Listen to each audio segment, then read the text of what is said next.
autorização da Justiça, a Polícia Federal realizou hoje mais uma fase da Operação Lesa Pátria contra os responsáveis pelos atos antidemocráticos do dia 8 de janeiro. Foram cumpridos 3 mandados de prisão temporária, 17 de prisão preventiva e 37 de busca e apreensão. Hoje, a invasão aos prédios públicos da Praça dos Três Poderes completa 30 dias. Acompanhe mais detalhes sobre esse assunto na reportagem de Carolina Chaves. Os alvos das prisões hoje são policiais militares suspeitos de colaboração ou omissão nos atos antidemocráticos. Entre eles estão o capitão Josiel Pereira César, ajudante de ordens do Comando-Geral da PM, e o policial Rafael Pereira Martins. Os presos de hoje foram encaminhados para o estabelecimento prisional militar do Distrito Federal. O coronel Jorge Eduardo Naime Barreto, que comandava as tropas no dia da invasão, mas não estava em Brasília, e o major Flávio Silvestre de Alencar também foram presos. O major aparece em um vídeo das câmeras de segurança do STF, saindo do carro da PM e falando com a tropa, que estava impedindo os extremistas de passarem para a Praça dos Três Poderes. Em seguida, os policiais deixam o local e a barreira é derrubada. Entre os crimes que estão sendo apurados na Operação Lesa Pátria estão os de tentativa de abolição violenta do Estado Democrático de Direito, golpe de Estado, dano qualificado, associação criminosa, incitação ao crime, destruição e deterioração de bem especialmente protegido. E a Polícia Federal também cumpriu mandados de busca e apreensão em São Pedro da Aldeia, na região dos Lagos, no Rio de Janeiro. A investigação não tem ligação direta com as invasões do dia 8 de janeiro, mas também apura a prática de atos antidemocráticos. As investigações apontam que os alvos dos mandados portavam armas de fogo de grosso calibre, sem o respectivo registro, em intenção de conflito armado e amedrontando opositores políticos. A Procuradoria-Geral da República enviou hoje à tarde ao Supremo manifestações em pedidos de liberdade apresentados pela defesa de 164 presos investigados por atos antidemocráticos no dia 8 de janeiro, quando as sedes dos três poderes foram invadidas.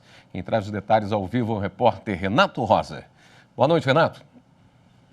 Boa noite, William. Boa noite a todos. Para quem é investigado por incitação à prática de crime e associação criminosa, cujas penas somadas não ultrapassam os 4 anos e, por isso, não autorizam a manutenção da prisão preventiva, foi indicada a substituição da prisão por outras medidas, como o comparecimento periódico em juízo, proibição de se aproximar e acessar instalações militares e a Praça dos Três Poderes, de manter contato com outros investigados e de acesso às redes sociais.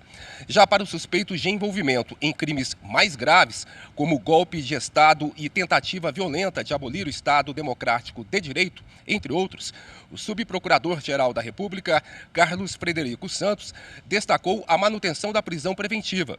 Há também manifestações em pedidos de pessoas que já estão em liberdade provisória determinada pelo Supremo. Nesses casos, o MPF opinou pela perda de objeto.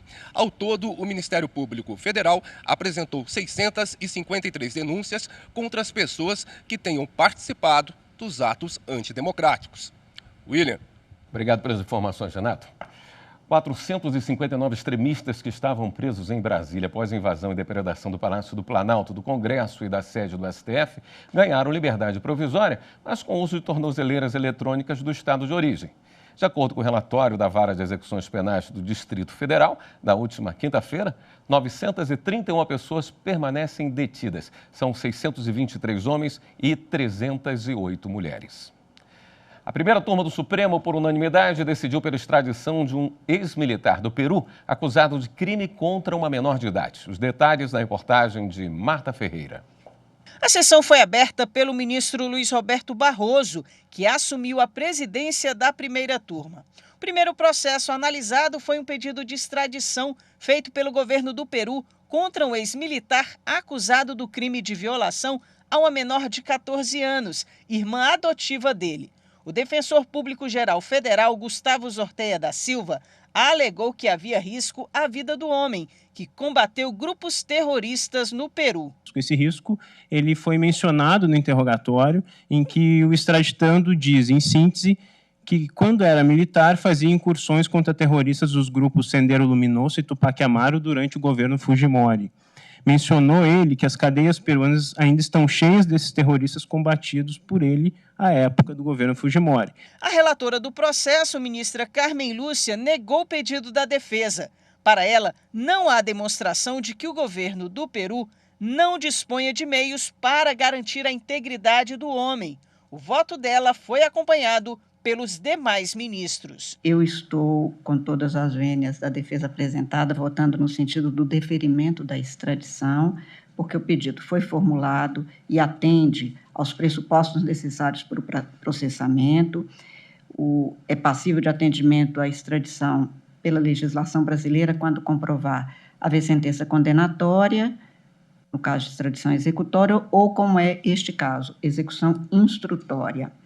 O Estado requerente detém competência jurisdicional para processar e, eventualmente, executar sentença condenatória se vier a ser imposta. Na sequência, a primeira turma julgou o agravo interno contra a decisão do relator do caso, ministro Luiz Roberto Barroso, que negou o pedido da União para anular decisões da Justiça Federal do Piauí e do Tribunal Regional Federal da Terceira Região, que reconheceram a competência da Justiça Federal para apreciar a causa, na qual o Estado do Piauí busca que a União seja obrigada a efetuar pagamento de parcelas supostamente devidas a título de complementação do Fundef, o Fundo de Manutenção e Desenvolvimento do Ensino Fundamental e de Valorização do Magistério. O ministro Luiz Roberto Barroso manteve a decisão. Eu entendo, meus caros colegas, que não houve essa usurpação de competência,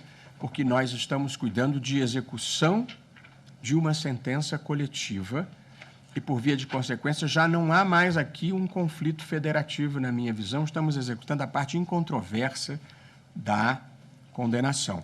Por maioria de votos, a primeira turma acompanhou o entendimento do relator, vencido o ministro Alexandre de Moraes. Com isso, fica mantida a decisão que reconheceu a competência da Justiça Federal para apreciar a causa em questão, não havendo qualquer usurpação da competência do STF, como alegado pela União. A segunda turma do Supremo decidiu que a associação que represente genericamente uma categoria só pode entrar com mandado de segurança coletivo com a autorização expressa dos associados. Reportagem de Viviane Novaes. Os ministros discutiam se a Associação Brasileira de Contribuintes Tributários poderia entrar com mandado de segurança coletivo sem a autorização expressa dos associados. Em março do ano passado, o relator do caso, o ministro Edson Fachin, entendeu que isso seria permitido, porque não há regra que exija essa autorização. Nesta terça-feira, o julgamento foi retomado com o voto vista do ministro André Mendonça, que divergiu do relator. Segundo ele, no caso específico, a autorização dos associados é necessária. Eu tenho, assim, que a Associação Brasileira de Contribuintes Tributários, como expressa a própria denominação, não categoriza qualquer indivíduo ou grupo de indivíduos, visto que é constituída a congregação de pessoas físicas e jurídicas contribuintes de tributos federais, municipais, estaduais, pessoas jurídicas ou físicas, entre outras. Ou seja, ela pode ser uma associação de todos os brasileiros que pagam tributos, em sua essência. Para o ministro, o contribuinte que ainda não fosse um associado no momento do ingresso do mandado de segurança coletivo poderia se beneficiar da decisão dele na fase de execução da sentença. Tais entidades genéricas poderiam, inclusive, indicar o ingresso posterior na associação de interessados que, ao tempo da formação do título executivo, nem mesmo detinham causa de pedir para deduzir sua pretensão em juízo. A fim de angariar, assim, maior número de associados, bastaria a elas a oferta do cumprimento de uma sentença individual a quem elas aderisse em qualquer tempo. Os ministros Nunes Marques, Ricardo Lewandowski e Gilmar Mendes seguiram o entendimento de André Mendonça.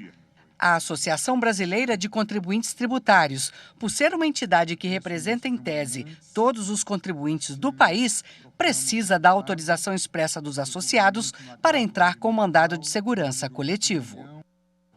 E a seguir, Justiça de Minas Gerais condena a fábrica de refrigerantes a indenizar casal que tomou bebida contaminada. Voltamos já.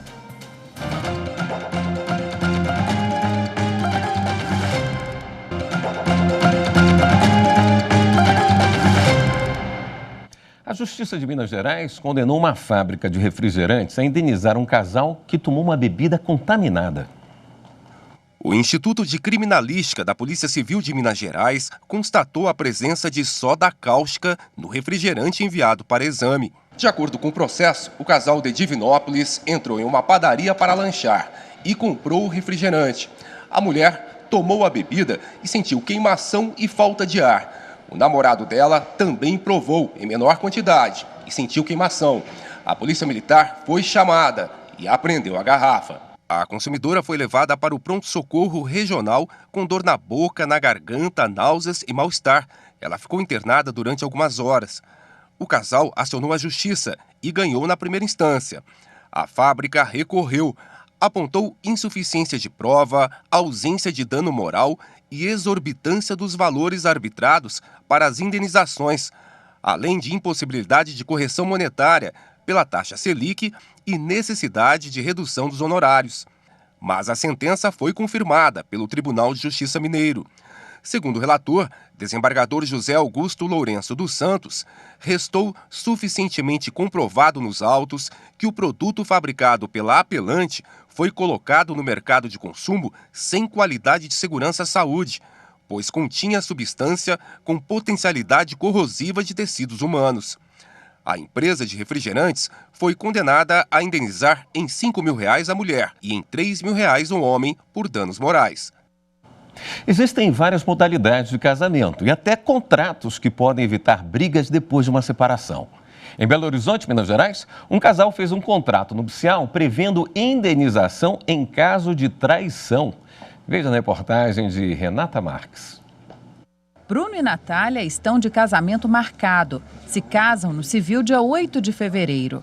O regime escolhido será o de separação total de bens, que é quando tanto o patrimônio adquirido antes da união quanto depois permanece com cada um deles, não havendo divisão em caso de separação. A gente entende que na hora que a gente for juntar os nossos caminhos, não necessariamente eles têm que ser paralelos o tempo todo. Então a gente pode continuar cada um construindo sua vida financeira, seus bens. E se a gente quiser ter algum bem, se a gente quiser ter até uma poupança, se a gente quiser ter alguma coisa junto, aí a gente faz esse pacto, mas não através do casamento. Eu acho que não tem necessidade de... Porque assim, de estar no papel o que é meu, o que é dela, não. Tudo teoricamente é nosso, a gente está fazendo a vida juntos, né? Então...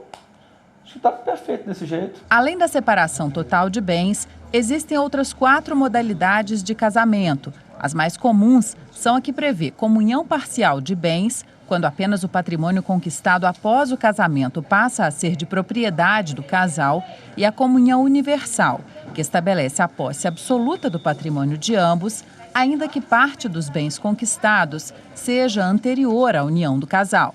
O enlace dos sonhos está no imaginário de muitos casais, mas pensar na parte prática da convivência a dois requer consciência. A decisão da união pressupõe a escolha definitiva de um parceiro, mas há quem não esteja satisfeito apenas com o que está convencionalmente padronizado e prefira estabelecer regras para, por exemplo, casos de infidelidade. Foi o que fez um casal que acionou a justiça para firmar um contrato com previsão de multa de R$ 180 mil a ser cobrada de quem se aventurasse a mudar as regras. Os noivos são de Belo Horizonte, Minas Gerais. Argumentaram que a indenização seria justa por conta do possível constrangimento que podem passar diante da sociedade caso haja uma traição. A juíza titular da Vara de Registros Públicos autorizou a inclusão da cláusula no contrato. Segundo ela, não há contradições legais no processo. Se isso para eles é uma regra que eles estabeleceram até para evitar uma disputa judicial lá na frente, de repente o marido ou a mulher tem um histórico assim de traição no namoro, e aí convencionaram isso exatamente para não ter que brigar lá na frente, né? Se um falar, olha, eu vou entrar com uma ação de indenização por danos ou alguma coisa, já falaram, olha, o nosso valor é esse, né? Cada um tem o seu. E foi isso. Rafael e Maricele deram início ao processo de averbamento renovação do casamento. Vão optar pelo regime de comunhão parcial de bens, mas consideram pertinente o pedido dos noivos no contrato, ainda que não pensem em aderir à medida. Traição gera uma penalidade, vamos dizer assim, então eu concordo com ter uma cláusula. Não estou criando, mas eu concordo com essa cláusula. A decisão diz respeito à vida íntima dos noivos e, por isso, a Justiça autorizou a possibilidade da multa. Mas, apesar do entendimento jurídico, as opiniões a respeito do assunto são diversas e devem ser adequadas a cada relacionamento. A ideia de você começar a vida dois é que seja eterno e que não haja traição. Você já vai prometer ali a vida inteira e principalmente a fidelidade para a pessoa. Então, colocar essa multa aí de traição é um pouco estranho. Eu confesso que eu não colocaria. Está começando já um relacionamento, já pensando se trair, né? Para mim, eu já não acho legal. Já rola uma desconfiança mútua, né? Porque, na realidade, eu acho que isso aí transcende a questão só do valor de R$180 mil de multa. Acho que se um relacionamento for começar assim, não deve começar. Um servidor público federal que trabalha em contato com substâncias radioativas tem direito ao total de horas extras que superem a jornada de 24 horas semanais. O entendimento é da primeira turma do Superior Tribunal de Justiça. As informações com Rafael Porfírio.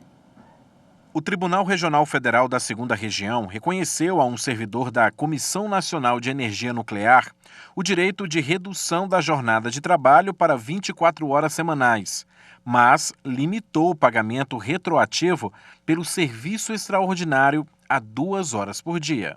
A limitação de horas extras foi definida pelo TRF2 ao interpretar o artigo 74 da Lei 8.112 de 1990, segundo o qual o serviço extraordinário só é permitido para atender situações excepcionais e temporárias, respeitando o limite de 2 horas por jornada. A primeira turma do STJ deu provimento ao recurso especial do servidor e reformou o acórdão. O relator, à época desembargador convocado Manuel Erhard, apontou que a posição do TRF2 contrariou a jurisprudência do STJ, para o qual o pagamento integral das horas extras realizadas pelo servidor exposto à radiação é uma forma, entre outros objetivos, de evitar o enriquecimento indevido da administração pública.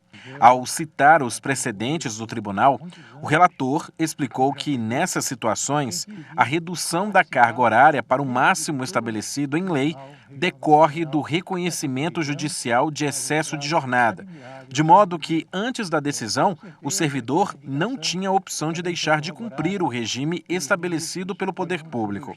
Assim, segundo Manuel Erhard, impõe-se que seja afastada a interpretação literal do artigo 74 da referida legislação. O Tribunal Superior Eleitoral tem sessão plenária daqui a pouco, às 7h. Repórter Guilherme Glória tem as informações.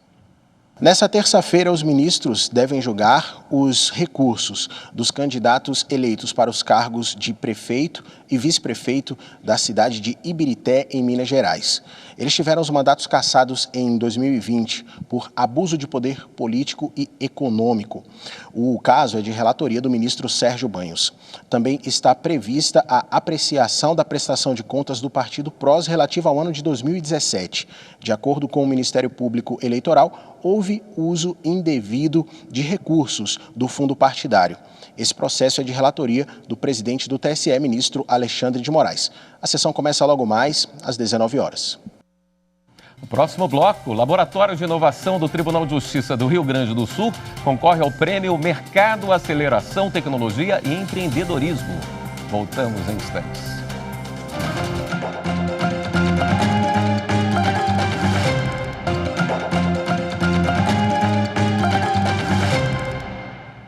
Os partidos progressistas e republicanos entraram no Supremo com ação direta de inconstitucionalidade contra a medida provisória que mudou o voto de desempate em julgamentos no CARF, o Conselho Administrativo de Recursos Fiscais. As informações com a repórter Viviane Novaes. Boa noite, Viviane. Boa noite, William. Boa noite a todos. Olha, o CARF julga questões tributárias. É um órgão ligado ao Ministério da Fazenda e formado por representantes do governo e da sociedade. Uma lei de 2020 estabelecia que, em casos de empate nos julgamentos, a decisão deveria ser favorável ao contribuinte. Mas a medida provisória assinada pelo presidente Luiz Inácio Lula da Silva e publicada no último dia 12, voltou com uma antiga regra. O voto de desempate está nas mãos de representantes da Fazenda Nacional. Os partidos progressista e republicanos alegam que a MP é inconstitucional porque não tem urgência nem relevância. Também alegam que a medida provisória ofende a separação dos poderes porque revogou uma lei aprovada pelo Congresso Nacional. O relator da ação é o ministro Dias Toffoli, que já é responsável por uma outra ação sobre o mesmo assunto da Ordem dos Advogados do Brasil. William. Obrigado, Viviane. Um acordo homologado pela Justiça entre a Advocacia Geral da União e a CESP, Companhia Energética de São Paulo, assegura uma economia bilionária à União. Acompanhe na reportagem de Paulo Vitor Chagas. Graças a um acordo mediado pela AGU, a União economizará bilhões de reais no pagamento de indenização devida à Companhia Energética de São Paulo. O caso envolve cobrança feita pela CESP por conta dos bens que não foram amortizados durante o contrato de concessão para a construção da usina hidrelétrica de Três Irmãos, em São Paulo. Na época, o Ministério de Minas e Energia sugeriu o pagamento de quase 2 bilhões de reais como indenização à empresa. Esse valor não foi aceito pela CESP, que considerou que o valor deveria ser mais alto do que esse, razão pela qual ajuizou a demanda que agora a gente encerra através desse acordo. Após as negociações conduzidas pela AGU e o Ministério de Minas e Energia, ficou acertado que cerca de 4 bilhões de reais serão pagos a partir de outubro deste ano. Mas a economia obtida com o acordo é expressiva em todos os aspectos. A primeira vantagem de qualquer acordo é realmente reduzir os litígios na justiça, né? Todos os custos envolvidos no curso de um processo são dos cofres públicos, tanto o custo do judiciário quanto os custos da AGU, todos os custos envolvidos. Então, encerrar um processo é sempre muito econômico. Mas, para além disso, nesse processo em específico, o valor atualizado de todos os pedidos da CESP envolvia mais de 24 bilhões de reais. Com o acordo, a União pagará, com a utilização da Reserva Global de Reversão, menos de cerca de 4 bilhões, o que representa uma economia de mais de 20 bilhões aos cofres públicos. Com a homologação do acordo pela Justiça Federal do DF, o processo será extinto com a resolução do mérito e a empresa deverá renunciar a todos os questionamentos judiciais da indenização. O Centro de Conciliação de Primeiro Grau do TRT da Bahia fechou acordos em 23 processos no valor de mais de R$1.400.000. Foi durante o mutirão itinerante em Alagoinhas, no Agreste Baiano. A repórter Carolina Vasco acompanhou o trabalho. Durante 5 dias, Alagoinhas, cidade do Agreste Baiano com mais de 150 mil habitantes, recebeu o Centro de Conciliação de Primeira Instância do TRT da Bahia para solucionar processos em tramitação no Fórum da Justiça do Trabalho. Foram 88 audiências designadas, estamos contando com a presença substancial de partes e advogados. O mutirão movimentou mais de R$1.400.000 em 23 acordos homologados e com 200 pessoas atendidas. A vinda do Sejusc 1 para Alagoinhas faz parte do projeto Sejusc Itinerante, voltado para aproximar a unidade das cidades do interior do estado. As audiências estão acontecendo aqui nesta sala, no formato presencial, híbrido e telepresencial. O resultado da Semana de Alagoinhas é um bom resultado de conciliações. Nós percebemos uma triagem de processos e uma solicitação de advogados que realmente têm interesse em conciliar. Então, nós estamos vendo muitas negociações e dessas negociações, muitos acordos fechados. Esses trabalhadores atuaram na construção de uma escola técnica e, ao serem dispensados, não receberam a rescisão. No Sejusc Itinerante, conseguiram fechar um acordo com o ex-empregador. É o caso do Agenilson. Para mim foi bom, né? Entrar num acordo, porque o processo já vem correndo 10 anos. Esse dinheiro, na verdade, veio no momento que eu estou mesmo precisando. Então, por essa forma, eu aceitei fazer o acordo. Silberlon Dantas é empresário no ramo de material de construção. e veio solucionar um processo movido pelo ex-funcionário. Quando a gente vem para aqui, a gente se sente muito mais à vontade, fica bem mais fácil, mais rápido, e a sensação para mim hoje é de um alívio, entendeu? Hoje me possibilitando a voltar a participar de licitações e de outras coisas, que geralmente ficamos de fora quando a gente está com restrição. É muito interessante, não só para a cidade aqui, o nosso município, como toda a região, porque às vezes o empresário ele acha que não tem condição de pagar ao reclamante e vindo aqui fazendo acordo, consegue parcelar e é muito melhor. A juíza do Sejusc 1 diz que a ideia é comparecer a outras unidades do interior. O plano é pelo menos uma vez por mês fazer esse encaminhamento do Sejusc itinerante para alguma cidade. Esta edição do Jornal da Justiça fica por aqui. Tenha uma boa noite e até amanhã.